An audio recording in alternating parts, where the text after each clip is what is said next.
Hello and welcome into our next episode of Tap Cast. Sorry that we were on a little bit of a hiatus there. We got a little bit busy going on, but congratulations in the meantime to Rise to Occasion and Colin Six for doing some pretty good things over in the Play Pokemon regionals. Yeah, those were the past 2 weeks, but now we're here again. It's good to be here again, Amanda. And for those who don't know me as well, I am Inadequance. You may also know me as Martijn. Usually I say the reverse, but oh well. Amanda, first question for you. Did you hit Legend last season? I did hit Legend last minute push with it. I think I got it with like 3 days left to spare. So Wow, just at the yeah. very... So were you making it exciting intentionally, or are you just extremely washed up? Oh well, I think I'm pretty washed, to be honest. I'm definitely like, I feel like people have gotten a lot better and I've kind of remained stagnant. So it's like, I don't think I was like, I'm not a bad PvPer by any means, but I definitely haven't like grown in the way that a lot of other people have.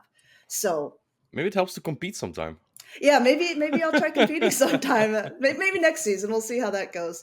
But yeah, I had some stuff going on this season as well, so I didn't play as many games. Mm-hmm. I was hoping I would also hit like the top ranking in Unite because last season I was just like 50 points off from like 1600. So I was like, oh, easy, I'll hit it. But yeah, just there was like a couple weeks where I really didn't do Mm, much in the games, yeah. and so I was like, okay, next season for both. I'm gonna Do you play on Switch leaderboards, or mobile? GBL, just mobile. I don't even own a Switch. You don't, of course not. You don't play other I'm Pokemon not. games. Yeah, I'm Do not you a play with gamer. Abi? Like when I was in Bologna, he was also playing it the whole time. Oh yeah, I play with them sometimes, and also Lincoln. So Okay. Lincoln actually was like someone who really helped us get a little bit better as well Hmm. because he plays every season, and so he was like just kind of like giving us some tips at the beginning of how not to suck as bad. That's Could you give me that, these tips in GBL? that. I think the correct person to ask that would be Colin Six. He's our special event champion from Yes. last weekend. It's the third tournament that he's won so far. He's the only European. Well, there's also Emmy Weedle. Hmm. I count, with all the respect, the senior world champs a little bit as a half tournament though. There's an Iron Tail Dragonair in there. It's not exactly comparable to a 200 or 100-person tournament. Agreed. Agreed. I still think Amiwido, of course, is one of the best we have Hmm. in Europe, if not the world. And like he's the best at like stealing teams. So maybe he knows a good team for you. Yeah, that's. Um, I'll pop him a DM. exactly. And perhaps with a new moveset update. What do you think of the new moveset? I tried out some Typhlosion with Thunder Punch. Okay, tell me about it. It's been okay. It's been okay, Yeah. actually. Like I could not get used to the fact that every time I throw two incinerators, I already have an attack. I could not get used to it. Every time I was like, wait, don't incinerate again, because it takes like 2 seconds before it's finished, and then I already, yeah, then the other one throws an attack, and it totally, my timing just becomes whack because Hmm. incinerate is difficult with that. So, but Yeah, other big updates was the Scald nerf back down mm-hmm, to 30%, which I mean, I've still been playing against a lot of Wizcash mm-hmm. and they're still getting a lot of debuffs, so 30 still feels a little Skill more issue. than yeah, I think so. I've been playing copycat teams so far until I'll hit rank 20. Basically, I started out with I can't even remember what team, like an Azumarill, Registeel, Sableye. I think that's like my Sounds standard if I'm playing creative. that. You're And still then stuck in 6 seasons ago. yes, exactly. I'm a retro girl. But then once I lose, then I'll use the team that Hmm. the person used that so I actually made a post about this on Twitter. I said, if Yeah, you see me running a Bastiodon, Victor Bell, and Wigglytuff, it is only because it has beat me in a I feel which is like this also is your excuse to use such team.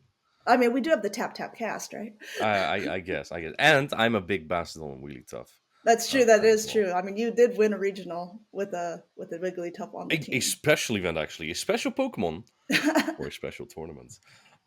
You've Speaking of been, special tournaments, though, coming up NAIC for yeah, you, and you're casting. and I'm casting. Yeah, it's gonna be great. It's gonna be good to see you again. It's been forever. Yeah, how long have you been in the US, and much longer are you staying even? So I got in.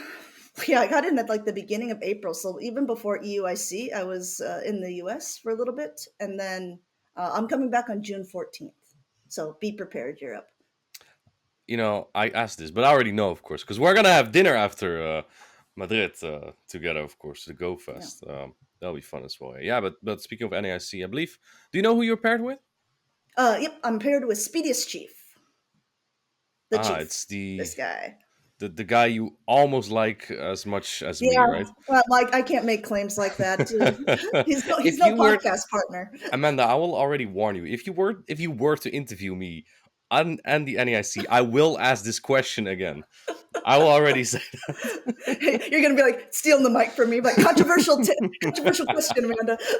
my favorite. My favorite. You're inspiring me right now. Yeah, Yeah. I'm gonna have to make sure that someone else takes the interview with you. No. Well, I mean, I like all the casters, so Yeah, yeah. No, it's gonna be fun. Yeah, we have Alpha Phoebe also is gonna be casting the Mhm. international championship for the first time, along with his pair partner. You may have heard of her. She's pretty darn cool. Dphie, 250. Yeah, Dphie. She's been casting quite a while now. I First I believe see. so. That's exciting, right? You cast with her at LA I did. I last did. week. Yeah, It yeah, was really fun. Also, you know, you talked about Colin Six making history. yeah. Rice also made history too. I believe he's the first regional champion who has won a regional every single season. So the only one that was able to do it for Yeah, Pokemon Go. exactly. Now Pretty there was cool. actually a very fun trend that I just want to say again. Um, Okay. Nighttime Clasher casted Charlotte. Mm-hmm. Next tournament he played Liverpool, he won it. I casted Dortmund. Next tournament I played was Utrecht. I won it. Rise to Okay. Occasion casted Indianapolis, played Los Angeles, won it. I was so convinced that Tomahawk UK would win Bologna. He came to pretty darn close though. He Second came place. second with a Shadow Bastidon too, right? That's the Mm-hmm. third time he came in second. Yep. And then I just cracked up when I asked Eric, Nighttime Clasher, when we're casting together, we need to give him a nickname. Did you hear what he said? No, what? EU Caleb. I have heard that before. I didn't know that it came from NTC. That's pretty funny. Although he Yeah, has now won more than Caleb, or are they tied? I Because think they're Caleb's come. both. I think they're both second treated. Yeah. Actually, I actually want to look that up real quick. I was like, I like giving out nicknames to competitors, right? Hmm. Especially like I have the final boss for Colin. I have the Yep. Queen of PvP for Paula. And yeah, Caleb came in second three times as well. So Okay. then we called Caleb Tomahawk NA. So it's all very comparable. The fun fact though, Caleb did it all with Bastidon. There's only one tournament he didn't use Bastidon. That was also one of his worst performances. So it's probably no surprise we always see him with that. Yeah, Yeah, I mean, it is his signature pick. I guess if it's not broke, don't fix it. If it's not broke, just tap it. exactly, exactly. Amanda, we just talked about Dphie. I think it's time Yes. to introduce our guest. Yeah, we're gonna have to go right into it because I'm very excited to have her on Tap Tap Cast. Let's give it up for Dphie. Woo! So welcome in, Dphie. Thank you for being here. Hello. Thank you. Good to I'm see you excited to be again. here. Yes. How are you doing? Amanda, like I just saw you and I'm Yes. going to see you again in a few short days. It's been a minute for Martijn though. When was the last time we saw each other? I've been to Toronto. What was the NA one I went Toronto. before there? Did I see you at Toronto? Yeah, I saw you at Toronto. We went to a little restaurant. There was a group of us. Oh yeah, you're right. Yeah. That was Toronto. He's Indeed, so yes. cool and popular, Dphie. You're lucky he even remembers us at all, let alone if he has dinner in our presence. That's true. You're the one to throw shade. No, Penny no, no, Costa, no, no, no. So abandoning us. Did you hear what I said on the broadcast? I did. People In passed it Bologna? along to me. I was like, oh, funny man. Yeah, but I mean, when I get a cast with people like Dphie too, can you really blame me for coming abroad for a little bit? Fair. I would love to have the chance someday as well. But let's talk about Dphie. Can you tell us a little bit about where did you come from? How did you and when did you start Pokemon Go?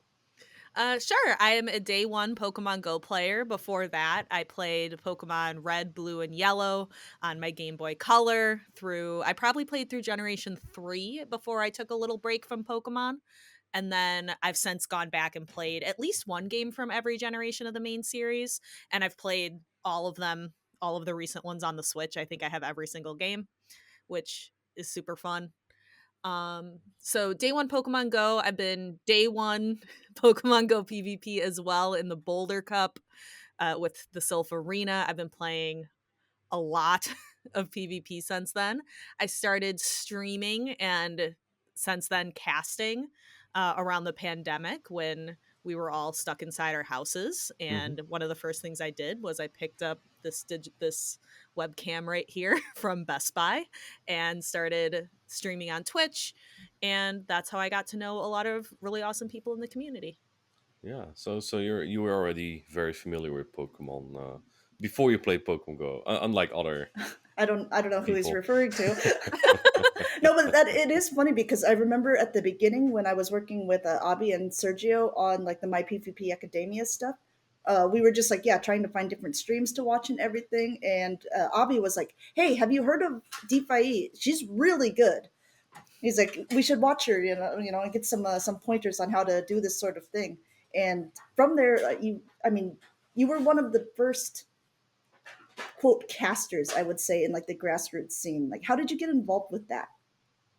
It was actually Jiggly Dad's shoutcasting school. I remember 2 Butters was one of the coaches. I did that a little bit, and then Sosa Flow with all of his grassroots things invited me on. He said he was specifically looking, he wanted to get women involved. So Cool. I started working with Sosa, and then that led to other opportunities like Sylph Arena broadcasts, the one with PvP Steve. That forever lives in my memory because it was a very goofy time. There was like an hour of downtime and we were just pointing the camera at my dog and pointing like just memes for an hour because we didn't have battles. I mean, you say it's a goofy time, but it's honestly a skill to keep everyone entertained while there's a downtime, right? Like production really relies on you for like filling up that time. So I think that already may have been good practice for more official tournaments. Let's start immediately with a controversial question. What was your favorite grassroots shoutcast? My favorite grassroots shoutcast. Ooh, that's tough because I've done a lot of really good ones with Sosa. You I've cannot done do a a lot. neutral answer. You have to pick one. I know I have to pick one. I'm trying to think of all the ones I've done because I It's like so the Sylph many. Arena. There's so many. A lot of Sylph Arena streams. I've done ADL. Probably doing the ones with Speediest Chief. The Go Battle League ones with Speediest Chief. Those were really cool to do. How Those were come? really fun. How come? What made those so good? Yeah, Would you because say? he's not that great. I was just about to say that, Whatever. right? Whatever with Will. I like the format. I liked the idea of taking everybody from the top of the leaderboards and having them compete against each other one-on-one I thought the format was really interesting. So I think that might have been my favorite for that reason.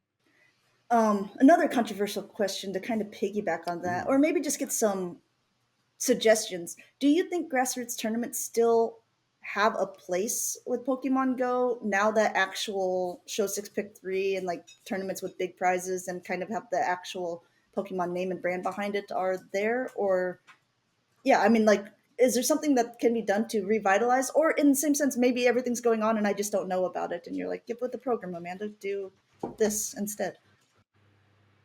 No, I definitely think there was a lot lost with grassroots PvP that I wish we could get back because I miss doing all the fun little tournaments. And I know the Devon metas, there are people who do some of those small tournaments, and I think they are building up to something. I just don't think they're quite there yet with the pull to be able to do it. And Mm-hmm. I think some people, they invest so much time in the official circuit that they're not putting as much time into things like grassroots fun formats. But I like the grassroots fun format. Sometimes it gets boring. Like by the end of a meta, like by the end of a season, like sometimes it can get a little stale. Like during the Trevenant Lantern Noctowl meta, like there's only so much you want to play that. Also known as Sometimes you want to Palashaw's favorite meta. So, Blah. Blah. I did not. That indeed. was not fun to cast. There's only so many times you can be like, oh, and there's a Noctowl on the Trevenant. I actually like the meta too, Did you? Oh I no, did not. Martijn. Oh. but I didn't play those Pokemon. Okay. That's not true. I played I was just Lantern, gonna say, just not I Noctowl. There's believe not I believe Noctowl you qualified for Worlds that year in the Noctowl Trevenant Lantern meta. with the That Dunsparce. is true. You did use a Hmm. Dunsparce. That's a little bit better. I thought Walrein Trevenant was a pretty okay meta. I like that I one thought too. that had some good flexibility. Yeah, yeah. I do want to add on that, by the way. There actually is some more grassroots coming up again. Battle Frontier Yes. starting next month again, halfway. It's like a little bit trying to pick up what where Civ left off, right? With factions. Factions was one of the most popular formats, Hmm. Hmm. and Battle Frontier is trying to rebuild that like slowly. Obviously, Civ left it's so difficult to live up to, right? So Yeah. they left quite a thing behind, and Battle Frontier is slowly picking up. But also, Latam. Um, I don't know. My Spanish and Portuguese is no bueno, so I don't know a lot. But I was invited to a Latam competition, also factions, and also a Brazilian one. So Hmm. also in Latam, there's also a Mexican one. No one has invited me there Yet. yet. Hopefully. But there's actually more than you might think. I do agree though. Play Pokemon really has like been steering up like the motivation of some players because there's prize money to get there. There's medals, there's trophies, and I think what people really have missed is also that in-person action, right? Hmm. Yeah. Um, I saw this post from Speedy about how many years ago in LA there was like this mega Hmm. Hmm. regional regional or like just a mega tournament. I don't know Yeah, it what was it a was self called. It was like tournament, but there was like so many people, like over 300 200. people Yeah. or so, Yeah. right? It was like over 300, I Yeah, I thought. think so. Well, what could be the cause of the decrease? Is it like because I don't think there was like prize money as we had in Play Pokemon, right? There wasn't that kind Not of that stuff. kind Like of prize Yeah. money, it no. was just the dedication to Silver. What could be really the cause that I remember there's so reading few? that thread.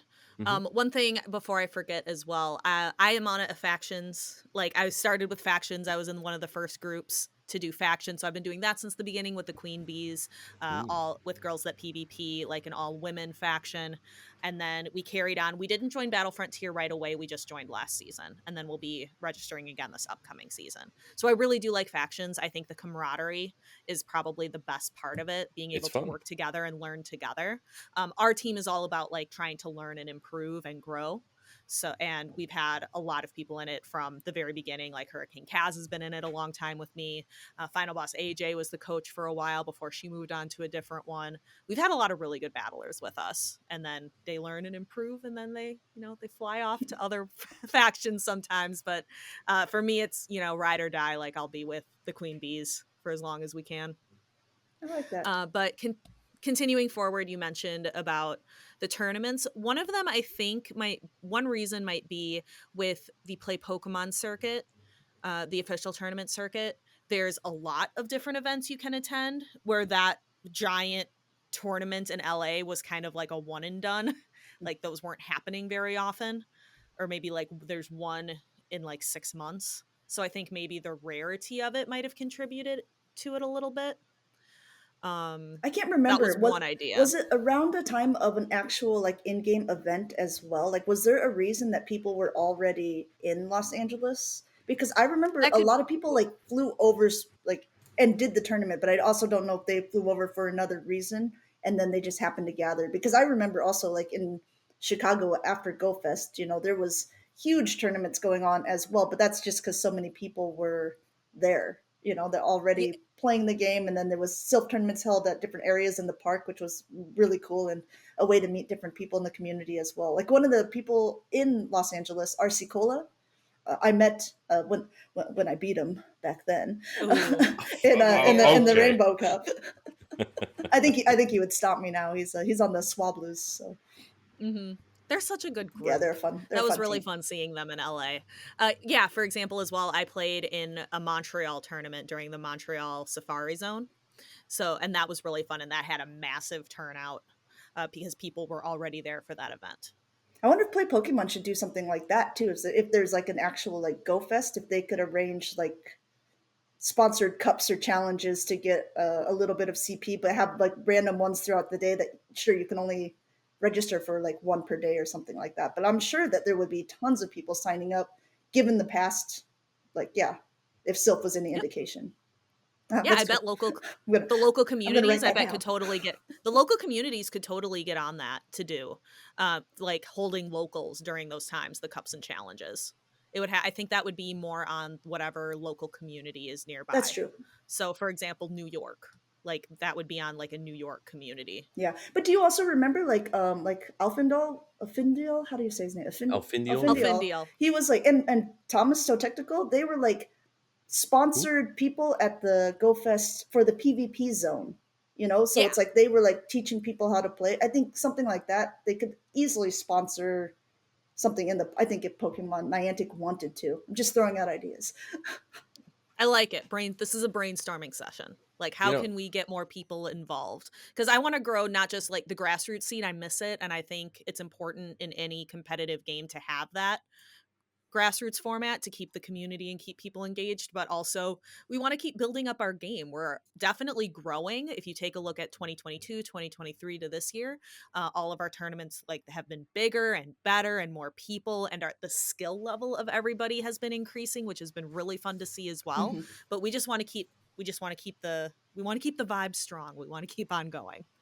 Yeah, for sure. I want to add to that. The Go Fest Osaka was actually planned around the World Championships. Of course, True. to Yeah. like us in Europe and North America are not exactly familiar with like Japanese community, but it actually like really evolved well into from like Japanese community setting up some of these socials, inviting visitors as well, right? Yeah, that Amanda, dinner. I was you at that dinner. yeah, you guys were you there as well, Yeah, Amanda? I was You at. were Yeah, there yeah, I too, was right? there. Yep. Yeah. See, he can never remember when we're at a dinner or stuff. No, please It- continue, please. yeah, yeah, Mhm. no, no, no, We're but just not like, cool enough. It's We get fine. it. We get it. come on. This is sometimes I feel like this is a Martijn roasting hour. Brutal. But I'm just saying, like, if you have something like that, as you say, Dphie, like in New York, you have like um, world champions there, or maybe international championship even, and then you have a Go Fest the weekend before. I think it could evolve really well, right? That like local communities can really set those kind of things up. I think it could really help out indeed. Yeah, That'd be cool. that would I be know cool. I want to get on some of my local card shops. It's intimidating when there's nothing. Like if you look at a map of Wisconsin for Pokemon events on like the Pokemon website, there's virtually nothing, especially up north where I am. People think of Wisconsin and they ask me, "Oh, are you from Milwaukee or Madison?" And I no. Those are like the very southern edge, like close to Chicago. In Wisconsin, like I'm like way up north. So there's nothing up here. So I really, that's one goal of mine, is to try Well, to there's you, knock so on some not doors. nothing. There's no events. There's no Yeah. locals. Do Like you have a there's lot of TCG. players there? We have a handful. Shadow Mimikyu is in my area, who is a very, very talented It's battler. pretty And good. there are some locals to me who have gone to a couple events. Like they went to Milwaukee when it was last year and really had a good time. So I think we could get enough, because all you need is like 6, You right? could You get can 4. run one with 6. You can run it with Four. 4. I think we could get 6 consistently in my area. And if we could be that one, maybe get a couple other cities to join in, I think we could do it. I just gotta have the gusto to go up to these card game shops and Mhm. try to convince them that, Go players like cardboard too. I have all this cardboard and I will buy cardboard from you if you have your shop do these tournaments. Yeah, yeah. No, I think you're right. I collect Chandler cards nowadays. Like people kept gifting them to me. And I was like, well, why not make a collection out of this by now? I got 2 more from Bologna actually. That's cool. That's Awesome. Yeah, cool. yeah, it's I pretty have cool. a collection of the Baneri line ones that I find. There's a really cool, the partner ones, the buddies with Jigglypuff and Megalopunny, and those are really fun cards. Yeah, So I have those in Japanese and in English. Megalopunny is, I believe, one of your favorite Pokemon, correct? It is. So I remember this. We were talking about it at one time. And Martijn, would you say that Chandelure is your favorite, or it's just associated with you nowadays? Um, it's definitely a Pokemon that is associated with me, and not has always ever been my favorite. I don't know. Did I ever have an actual favorite? If I were to pick, um, you know, I think I said it in Liverpool as well. I think Giratina Origin. Like That makes sense. That tracks. Yeah. it's not just because I went Utrecht with it. The reason why I brought to Utrecht is the excitement that's there when I can use my favorite legendary Pokemon. Yeah, I think that's why I brought it as well. Yeah, and yeah, if Yeah. you can use your favorite Pokemon, that's what I like, right? I want to show one of my one thing that I like to do with all the crazy Pokemon that I bring. People are like, "Wow, this guy's crazy. He likes to use spice." No, I want to show that you can just you should not think like, "Oh, this Pokemon's bad. I should not use it." No, your thought process should be, "Oh, I like this Pokemon. How do I make it work?" Right? I like creativity. Um, so that's also my idea behind it. Back to Dphie. Dphie, how did you get into official casting? You've been one of the first to play Pokemon casters, I believe. Already started in 2022 season. Yes, Indianapolis 2022. So, and it was cool to be back there competing this season. So going back 2 years later. Well, I guess I was in the right place at the right time. I was asked by TPCI. I was messaged on Discord, and that's how that got started. I messaged, I think, Nick, and was like, is this real? is this is this a legitimate thing? He was like, yes. They're like, Yes, you should we just need the last 4 digits of your social security number, your mother's maiden name, and your first pet, and we're ready to go. I know, right? So it's crazy to get the NDA that has Pikachu on it. Like that was wild. I believe I was not on the original team with the boys, but Caleb, I think, was the one. He had a wedding or something and he couldn't make Indianapolis, and they needed someone. And I think it was either the team of boys or someone kind of threw my name out there. And then I was reached out to by one of the producers. So that was very exciting. So on I've been with the team ever since. That was my cast with Wholesome, our first one, and we were both, I think, very nervous. I think he keeps saying like he is frustrated with his first cast, like going back and looking at it, like he's like, oh my gosh, like mine, I feel like was way worse. Like I was so scared. And everyone has Yeah, that, right? it's You yeah. improve over time, especially. Well, maybe you do, but most of us don't really have like a background, right? Hmm. We have one VG caster. He is like an actor's background, and then you can actually apply that. But like, yeah, I don't have that. For myself, I have supply chain background. I can't use that for casting. I just know the game. Yeah. Yeah. So I look back and I like to think that I'm like most improved. Like that's how I like to think my arc of like improvement is like a very steep. Hmm. But I definitely like I was just so nervous. And I think the first thing Jim and I had to do was stall for time because of tech issues.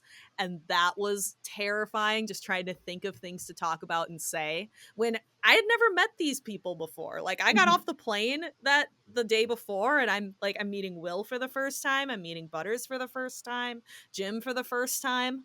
Like we've talked online a little bit, but Hmm. first time seeing him in person. Yeah. Yeah, Yeah. yeah. No. You were like, let's kick ass. So yeah, I think back to that and I was very scared. But I think I improved a lot like over this last season and this season. Oh, definitely. Would agree. Otherwise, you probably may not have been there anymore. So, it's a positive thing. Yeah, it's a positive thing that I'm still around. And not only are you still around, I mean, this episode is very timely because you are been selected for a very prestigious thing. You are casting the North American International Championships this year in Nolans. Yes, in NOLA. I am so excited. I'm getting ready, like getting my bags kind of packed and ready to go because I leave in what would it be like 36 hours, something like that. I have a 6:30 a.m. flight Woof. on Wednesday. Very good. You need that. Yes. Yeah. Your history of delays. Good Yep. lord, you really need that. I don't think it's that my travel luck is bad. It's just I live in such a remote area. I can't get anywhere direct. So I always have to go to Minneapolis, St. Paul. I always have to go to O'Hare. Like one of those two Same. to make a connection. So I think just the likelihood of something going wrong just is exponential the second you involve a connecting flight. So what time do you get in? Noon. I'll be in around noon. Okay. Everything going well. Yeah. But Yeah. So we'll see you at really 9 excited. p.m. Hopefully before then. I even looked today. I'm like, okay, what if I end up having to drive to New Orleans? What kind of 14-hour drive would that be? Oh, Yeah. Could I do it if I needed to? Yeah. That's through the entire continent of Europe. Yeah, basically. How are you That's just feeling? going the short way down. How are you feeling for your first IC? Did you like prepare anything extra that you normally would do?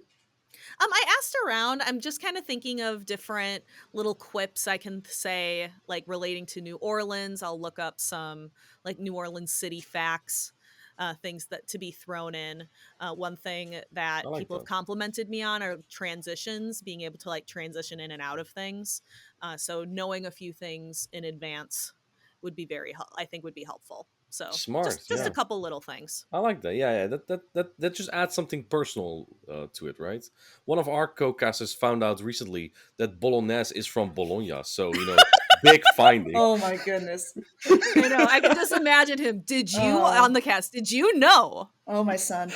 I think I said it too. I think I said it on the Oh. podcast that he found out. Detective Detective Knight. NTC. Back Yep, in on the action. case. Oh. So yeah, you're casting with Alpha Phoebe, who is the person that you said that you texted right away or Discorded saying, "Is this real?" Yeah, who were the other casters again of NASC? Was Speedy and Some really cute girl. I can't remember. Swagwon. Have you worked with Swagwon before? I have never worked with Swagron before, so that'll be fun. I think he'll do a good job as host, and I'm really excited for that connection to the LATAM community because they are so awesome and so passionate. I wish we could get the NA crowds to be like as excited as when you see the crowd at like LAIC and just how excited everybody is. We need some of that in NA. There's actually gonna be quite some Latin players as well, right?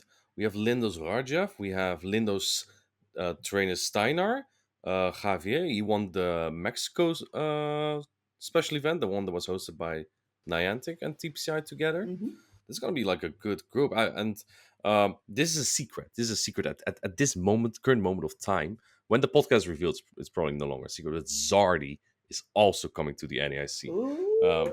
So Latam is present. It's gonna be very fun, and I like indeed what you say. The connection that Swagon has to the Latam community, indeed. Have you spoken to him already? I have not, so this will be our first time meeting, so that'll be really fun. Mhm. I've never got I don't think I've ever gotten a chance to meet him But like before. on Discord or something, not yet. Not yet. I think we just are inviting him to like a group chat. Okay, yeah. But he hasn't talked a whole lot in it. All right, yeah. Yeah, that makes sense. Maybe it's also he might also be a little bit nervous, right? Obviously, his first IC as well. Very excited. If he has like a similar role to Zoe. Yeah, I think that's what it For will, the NAC. will be. He was Yeah. originally supposed to do it at LAIC, but he ended up being a caster for the Spanish stream for it Yeah, I instead. saw So, you were on the roster. Yeah, he and was like, nah. "Well, he can't avoid me this time, sucker." Yes, Amanda's also on the NAIC roster. Yeah, yes. and you're also going to be there, so we're all going to literally meet up in New Orleans. Another controversial question, Dphie. Ooh. So now you know that there's some really good players coming from Latin America. You know that there's going to be some pretty good players from the U.S. trying to get a title there, and there are some average players from Europe also going to make an appearance. Like Tiptondo? Oh, Tristiano! No! He's gonna listen to Yeah. this probably as well. So Exactly. He's gonna probably punch me Thursday. But what area do you think is going to take the title of the champion? I think it's going to be a US player. Yeah? I know that's my hot take. Audacity. The audacity. I do think we'll see some good representation in top 8. I do think there'll be at least one EU player, one player from LATAM in the top 8 for sure because we have such fantastic players. But it's hard, I think, right now to bet against Dune. Like it's hard, but he's very good. He can be beat. Like Me Weedle did it at EUIC, so he can be defeated, but he is very, very good. And then we're also going to have players like Rise to Occasion there. We're going to have players who are really out for something to prove, like how Stark is looking for his qualification. A lot. And obviously it's Axon will be there, like our current reigning world champ. So it's some stiff competition, I think. I agree. I just hear easy targets. Well, they're actually my teammates, so I shouldn't be roasting them. Yeah, I don't know. It's to me, it feels like when I spoke with Zardi, it's like Latam, EU, hand in hand here. Yeah, looking to take out NA, but I don't know. I think we've got a lot of talent here in the US. I think it has something special to it, right? Like, especially when Nighttime Clasher won Liverpool, that has something special to it. If someone from another continent wins a tournament, whether that be a regional, I think an IC is bigger, right? That would be like, yeah. No, yeah. Doombug took one trophy from us. It was strenuous watching it because it's like, oh, he's playing so well and he's such a good player. He's such a good guy, but he cannot win this. No, like he cannot win this. I'd said before as a joke, like, I hope the Americans do really well because they get all the championship points away from my competitors. And then when he was like top 4 or something, I said, you can stop now. You don't need to win more. And then he just kept going. Yeah. He just kept going. I'm like, wait, I have to shoutcast this? Yeah, and you're kind of in not a pickle necessarily, but you have to perform fairly decent at NAIC, right, Martijn, to be able to get that travel award. My focus is not on it. Okay. So here's the thing, right? I booked New Orleans before I won Utrecht, so I never had the intention of winning it and then I'd have travel award. That was never on my mind in the first place. That was only after winning Utrecht. And then as it progressed on, I knew beforehand, of course, I was going to cast Stockholm and Bologna, so I knew that after Utrecht, I wouldn't really get a chance for championship points, besides beating up like the tactical and standard locals. But I always thought like I needed top 4 or something, which seems actually quite manageable. I've been quite informed. The amount of leads that I call lately is beyond ridiculous. You're wasting them all in practice. You'll see that I'm jinxing this to the max and I'm just gonna go 0-2. But now I need a top 2. Oh. And I don't feel like there's a very high chance. I know I'm very good, but there's other players, right? There's about 300 players. What are the odds that if I was really that good, I'd win everything. And I played a practice tournament today, lost 2 matchups. I'm upset. That I would have been out of the tournament already. Yeah. So, everything is possible. But a top 2 is a lot to ask for. And the bittersweet thing about it, if I were to make it, is that I would knock out my friend Skafa out of top 8. I would not be happy with that. And if I get top 4, I would get stipend. And I would knock out Pablondinas, who already, again, again, exactly, knocked him out of Utrecht. Don't want to do it out of the stipend. Yeah, I think it's something to say that our community is so tight knit, and we're all so close to each other that that's even a conversation to have. Like, do I really want to do well? Because that would knock somebody else down. I think that's very interesting. Because I don't know if that's a consideration that other games have. I'm not gonna let me make this clear. I'm not gonna throw a real just so someone else. So there's no conversation. In fact, I know fewer people in the US than in Europe, so I will be playing against less friends. I hope, so I can have less remorse after knocking someone down. It's gonna be fantastic. Yeah, if I win, but. I just feel like there's less pressure for me right now. I'm not counting on travel awards, so for myself that's great. I know that other players though, such as Zardy, are still really fighting for a travel award. So there's still like for many others a lot at stake, right? I'm gonna have to talk to still a lot of people who need to qualify. Yeah, looking to qualify, get their final qualifying points. Yeah, like Mama Climbs as well, right? Yeah, but because from NA it's like from most parts of NA it's the cheapest to fly to Hawaii, so the most accessible, I would argue. It's not. I don't think I would call it accessible for anybody. no, that's true. But like someone on West Coast or maybe even Midwest, like even 8 hours flight sounds ridiculous long, right? But yeah, like, mine is about 8.5. Exactly, but as opposed to like 20 hours, kinda. I would say. I think Hawaii is more attractive for most US players. I think most EU players, when they saw Hawaii at first, was like, wow, that's a dream location. Maybe not for us, though. No, I'm very excited. Yeah, what do you call it? Expensive Greece? Yes! Thank you! No, yes. She's just repeating you. She's not calling it that. I'm saying I think that's what I've heard you call it. I've never been to Greece, so I can't really say to compare. Well, come on over. Worlds in Greece next year. Worlds in Greece next year. Let's do it. Hey, I would totally be for that as well. Greece is a great place, but Yeah. Yeah, I think Hawaii's too. Like, don't get me wrong. Like, obviously, it's very remote and stuff for players to get there. But I think the one goal Worlds has to be is to be very memorable, and it's a just like Yokohama was last year. Hawaii's a unique place, like a place you might not come ever again, especially as a European. So, gives me extra motivation Yeah. after today still to go. Dphie, have Yeah. you been to all the worlds? All two of them. Have you been to all the worlds Um, so far? I did not go to the first Okay, Worlds in London, but I did go to Yokohama. cool. And that was really fun because I took 2 weeks with my husband. We traveled all around. We went to Osaka for the Go Fest, got to see all different kinds of places. I'm hoping, so he and I, we're going to get spectator passes, hopefully, and then we're going to spectate and watch Worlds.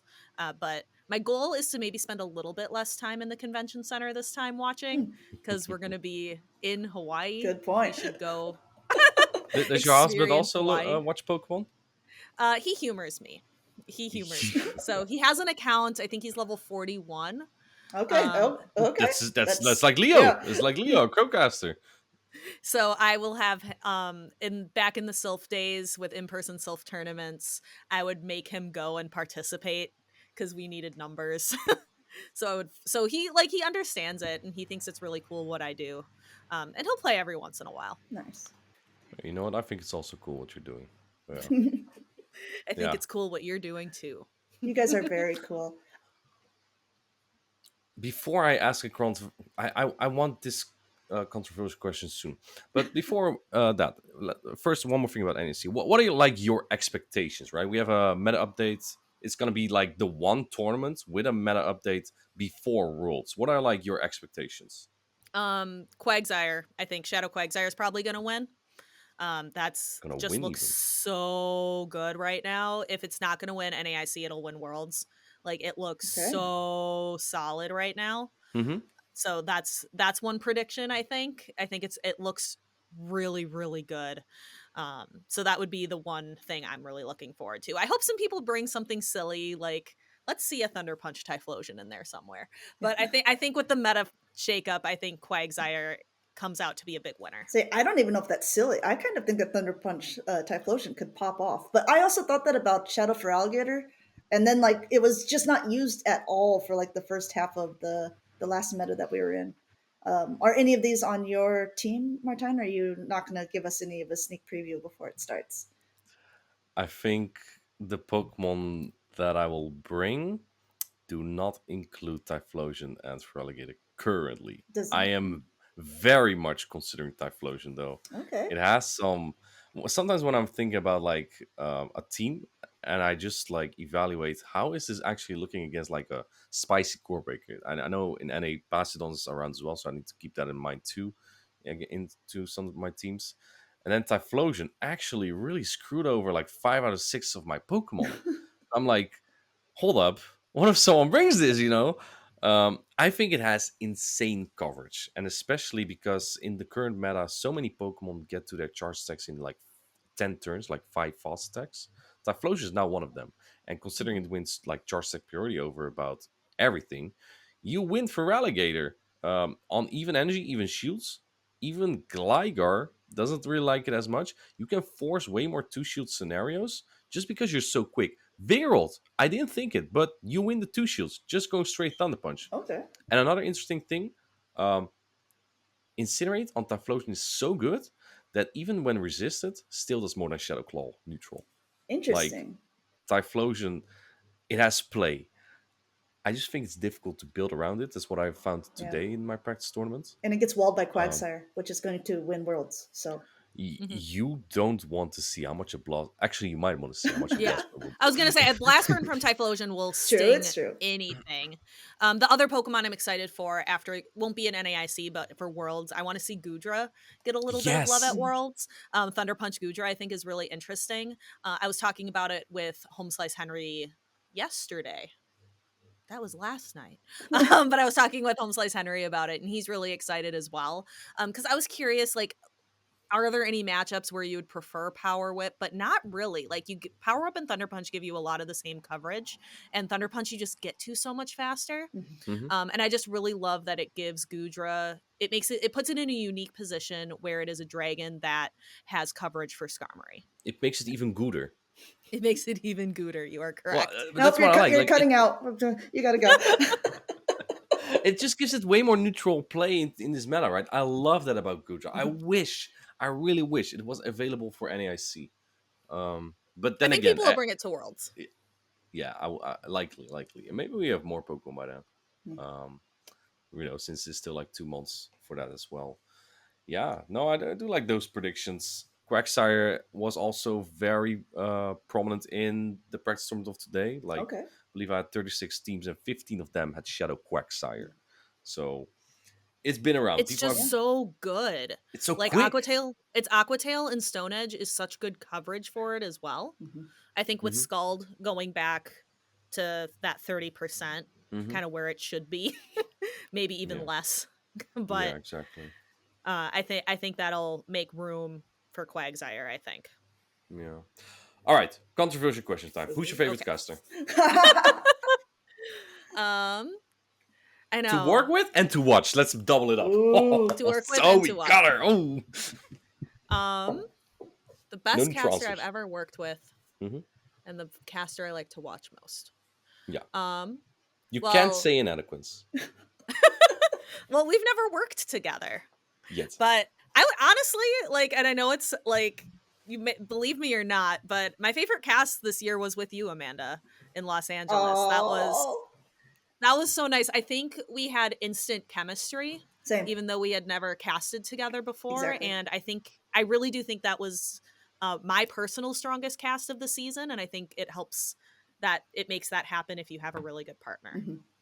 Yeah, I was not worried beforehand, but surprised how well that we gelled, because I was I think halfway through we were looking at each other like this is going super, super well. Yes, this is because sometimes it can be a challenge doing your first cast with someone, but just finding that synergy of okay, how much does this person like to talk about this? Even though you listen to someone, it's different when you're actually in a booth with them and you're trying to figure out, okay, does this person like to talk more about this, or are they more analytical? Do they want to take the hype moments? Do they want to call out the leads? It's a whole lot of different formulations going through your mind. There's not enough controversy in here. I don't like this.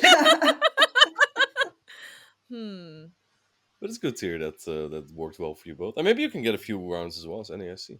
Yeah, we can maybe do rotating. Fun. I know that they seem to usually prefer in NA to do set pairs, which I don't have anything against it because I do think it helps build up synergy with the. But UIC. But yeah, but you guys got to rotate, so yeah, maybe I haven't never casted with Feed before, so.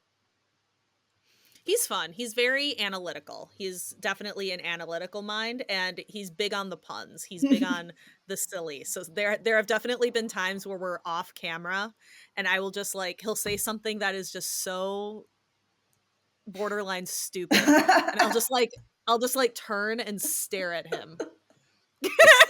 We play RuneScape together, and I recognize this. Sometimes I'm like, Veep, please.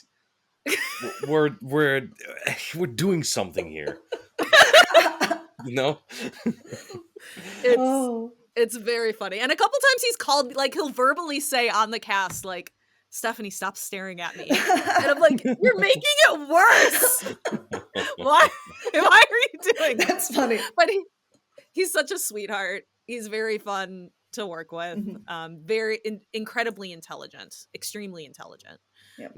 And I think it's great to work because his thing is the numbers and the analysis and the statistics, and that's definitely one of my weaker areas. So I think it's great to pair two casters that have different strengths. So I think that's why Phoebe and I work pretty well together because our strengths are different. All right. And who's your favorite to watch? Even saying that, now I have to think. I wasn't prepared for all of these controversial questions. Normally it was me at the beginning being mean and controversial, but Martijn has really taken the wheel of this over the past couple once you podcasts. Start roasting me, I'm gonna try to take you down. It's true. Who do I like to listen to most? So I'm thinking more of NA because those, to be honest, those are the casts I watched the most consistently because they're in my time zone.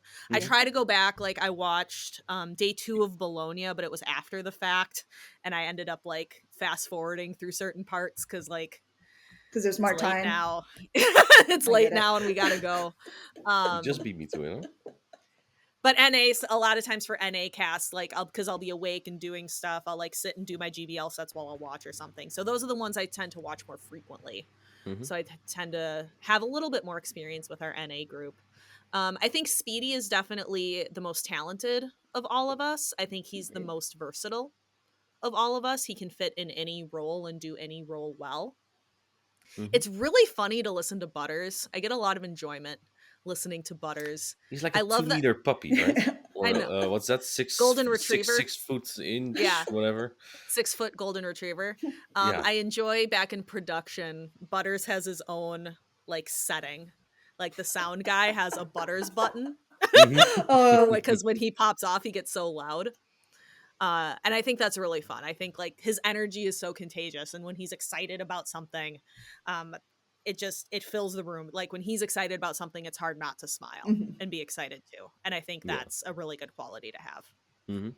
So I would say between those two, Will, because I think we all have a lot that we can learn from him because he's so good at so many different things, and then Butters just from the raw excitement, the golden retriever energy. Have you paired with them before? I think you paired with Speedy before, right? No. Yes, I've never casted with Butters. That would Yeah. be quite. I feel like they'd have to put like stack a couple chairs for me to sit next to Butters. Listen. At EYC, we were paired for like one of the last rounds, and at some point he was like, "Okay, if this gets exciting, I'm actually gonna stand up." Mm-hmm. You know, I'm not super tall, and I was sitting in my chair because my voice was broken after Palasha's game, right? So I was like leaning a little bit back in my chair, and then he stands up. I don't even. I need to look like this. He's so Oh, tall. he's I'm so like, tall. like, how do you even see the screen? He has to look like this to the screen.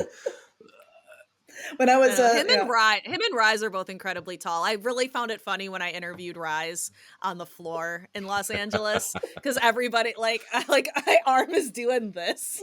I'm sure that I didn't go back and watch chat, but I'm sure everybody was just noting how silly because it was either going to be you or me, Yeah, Amanda. exactly. So the height it didn't matter. 6 in one, half a dozen in the other. Like it was gonna look silly no matter what, but I thought that was funny. When I was SMing at Worlds last year, because yeah, Butters, when he does matches and they get hype, he stands, and it was just funny because I was like doing graphics and I wasn't looking, and all of a sudden I just looked up and Caleb was standing too because he just wanted to like match them, but then all you could see was just their tummies, you know. So I was like, what's going on screen? Because it's like no one warned me that they were standing all of a sudden. So I just started laughing, and then I took a photo of it to send to them later. But yeah, that's also a tip, I guess, question mark. If people are looking to get into the casting side of things, it's like sometimes just to even switch up your energy, it's nice to be able to stand or do something that's slightly different that just kind of gets you out of the regular zone that you're in. Because talking about like first cast to where we are now, like listen, if I listen back, it was just like very monotone in comparison to like what we do nowadays. I think it was just more Mhm. like, yeah, just talking versus actually casting something and getting people drawn in. I feel like to me, it's like every single broadcast is an opportunity to improve, Mm-hmm. Yes, right? 100%. And then I still look back and like I'm not satisfied about myself. I don't know if you guys are the same Yeah. like that.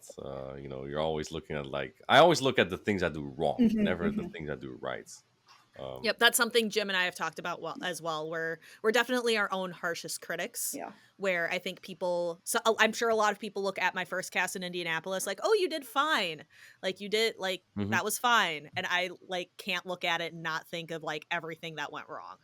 So, and Jim feels the same way. I know, like he looks back and thinks of everything that didn't go well Yeah. when a lot of people really enjoyed his first cast in Indy. Yeah, I think the big thing is just like, yeah, we're obviously are always going to be our own worst critic of stuff. And we probably pay attention to ourselves more than other people pay attention to us as well. So something that may seem like a big flub is going to be easily forgotten by someone else, you know, a little bit down the road. At the beginning, I was like really trying to watch all the casts to analyze and get better. And I don't do it as all. I still like to watch it because I clip stuff for my vlog, but I'm not as hard on myself as I was before. Being like, Hmm. oh, like you really screwed this up, or it's like I didn't want to get down on yourself for like doing something that should be fun and making it enjoyable for other people as well. Yeah, yeah. It's also like other specifics maybe that you look Yeah, exactly. that Yeah, you're like more looking yeah, for rather than sometimes I stumble a little bit over my words. Like, yeah, it happens. Whatever. It happens twice a broadcast. We move on, yeah, right? yeah. That's not as big of a deal anymore. But Yeah, but other you're things. navigating two I was just gonna languages, say which is that. already like super impressive.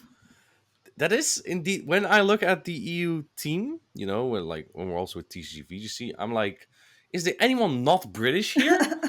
Uh, it's just me and Leo. Usually, it's just me and Leo who are like not I'm non-native. not British. Okay, well, native English.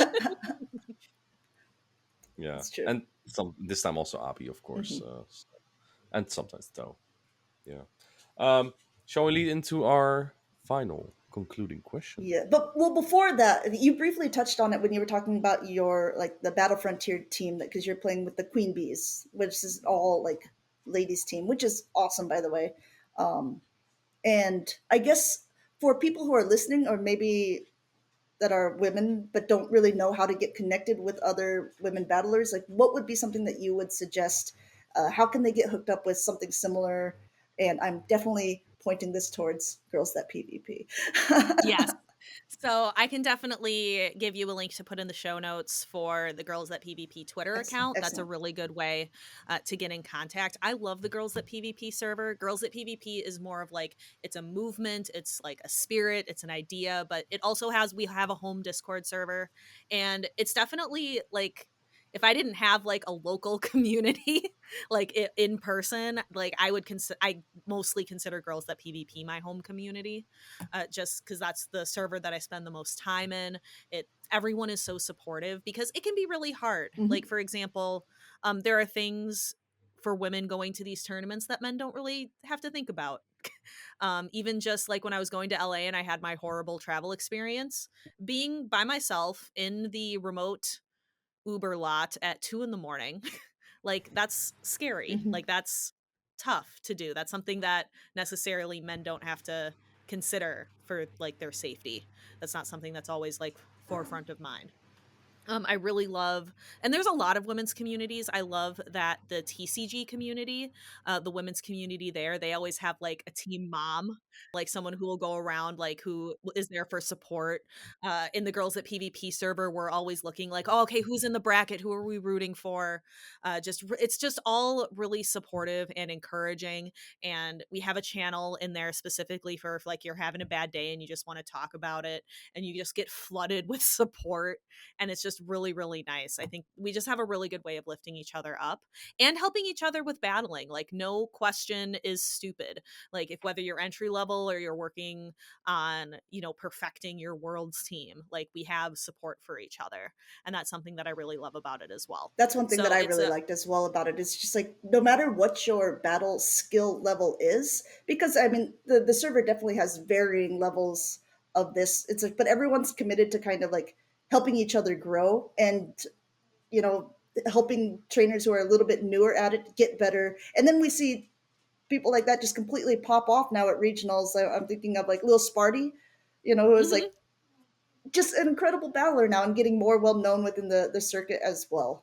So, yeah, highly recommend for people, ladies, sorry, gentlemen. But I think that this is truly a safe space for women, and encourage them to check it out if they're interested in getting hooked up. Yep, and that's all women, LGBTQ, trans women are women, so that is all inclusive there. So for women, Yeah. I'm ready. Leading in, we can go to our final question. This I'm prepared for this one. Yeah. I Okay. just want to say, it's always like, I'm always like a little bit happy when Paula makes it to top as well too. I think encouraging women to get involved in battling is important indeed. Our staple question. This is what we usually ask all of our guests at the end of the broadcast. We have a mid champion and we have a crap roller. We're going to start with the crap roller. The crap roller is someone who is not super well known within the community or as a name in general, but who could be really good, popping off, maybe winning worlds. And the mid champion is someone, who we already know and is likely to win worlds. Who would be your crap roller and who would be your mid champion? All right. Well, I'm stealing your question and only slightly repurposing it.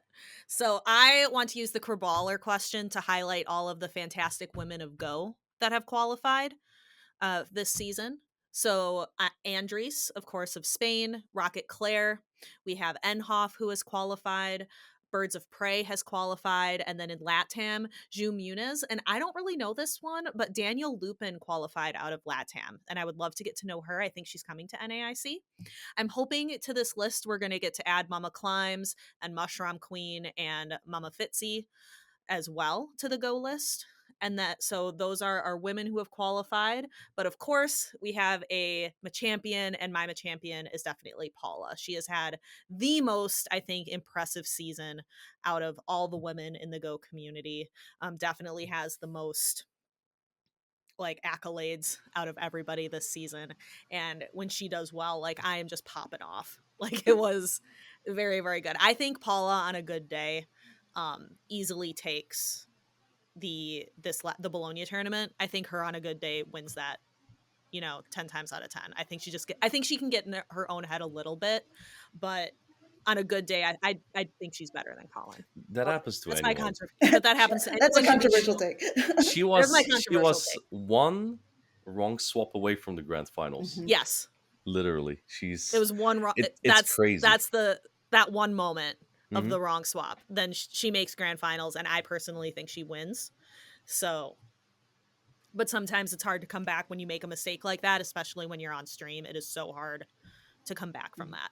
So I think Paula, out of all of us, has the best shot at winning worlds. I think she could definitely do it.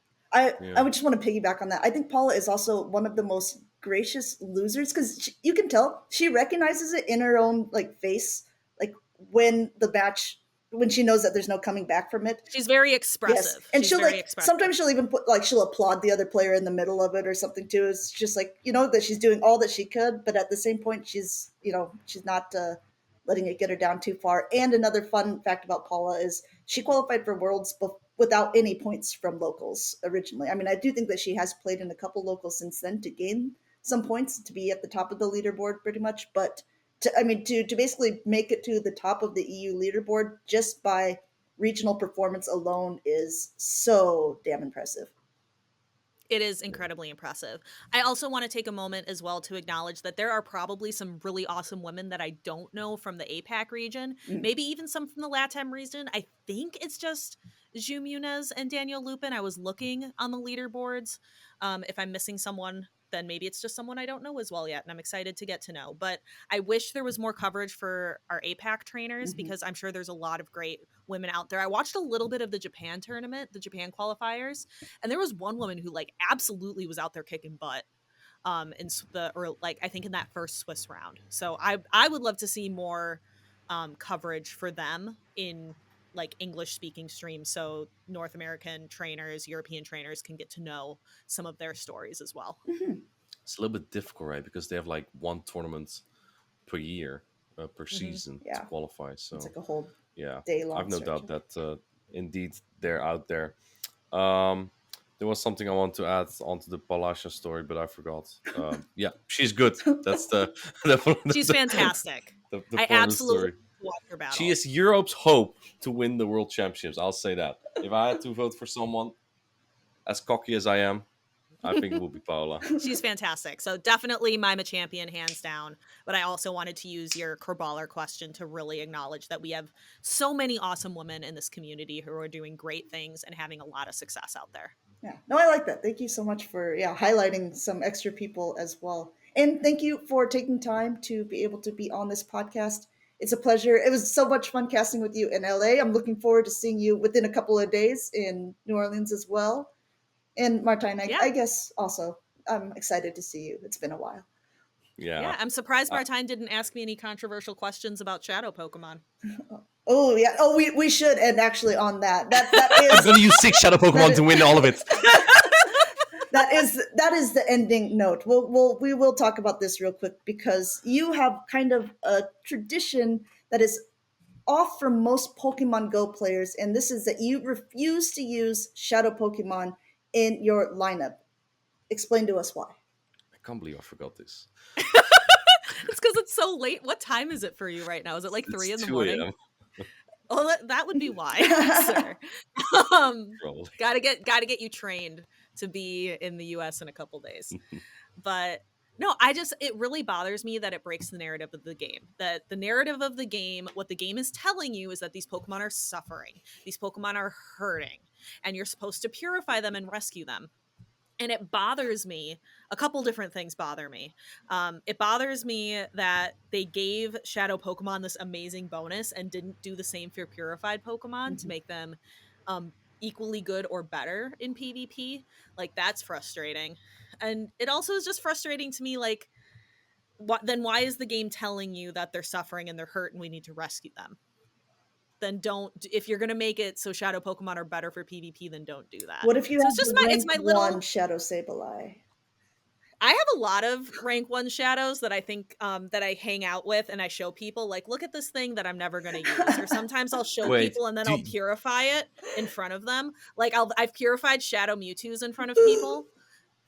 I think I did that with you in Toronto, Martijn. I think I just like purified a Shadow Mewtwo. So sometimes I keep them around just for funsies to show people. Did then you just purify them on the confess spot.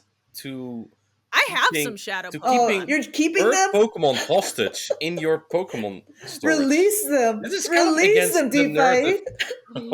of the story. I do keep them around. There's one that I keep that I'm really excited for. I want for my Platinum Purify badge, I have a 98% Shadow Mewtwo, and I'm excited. I want that to be my Platinum Purification badge. You're just waiting for the right victim to show it to. To be fair, No, that one I'm going to record and put Yeah. on social media. I and make would everybody do that angry. one too. Actually, I think. on the official broadcast, maybe. Oh, there That we go. would be great. That would be Oh. that would be a chaos. fantastic meme. Oh man. All right. On that note, we'll let Sleepy Martijn go to sleep. Actually, pretty awake. Oh, good. Okay. Well, then we'll just go on for another hour. Oh. No, but it's good. I do think it's funny when Martijn like talks about Shadow Pokemon on social media, and I'm just like, no, thank you. And sometimes it's better. Like for Alligator, Yeah. I think the regular for Alligator is better because you Oh. can take a move from Gligar a lot easier. Okay. You say this, but if Gligar doesn't throw any moves after that, it farms down though. Still, But I they found this out usually the hard do. way. But a lot of times they'll still throw moves after, so Yeah, that's it fair. ends up working out. I prefer that style of gameplay anyway. Like I prefer the bulkier Pokemon. I prefer being able to take a hit Mhm. if I need to. So you not using Shadow Pokemon also just fits with my Yeah, general PvP play style. makes sense. I get it. Yeah, my playstyle is RPS, so I don't. You just need luck. Just tapping your screen. It's not like if Hence you do the that name of every the time. Yep, hence the name of the show. And speaking of that, on that note, episodes of Tap Cast come out on Thursdays. Thank you so much, Dphie, for being the guest this week, and we will catch you guys in the next one.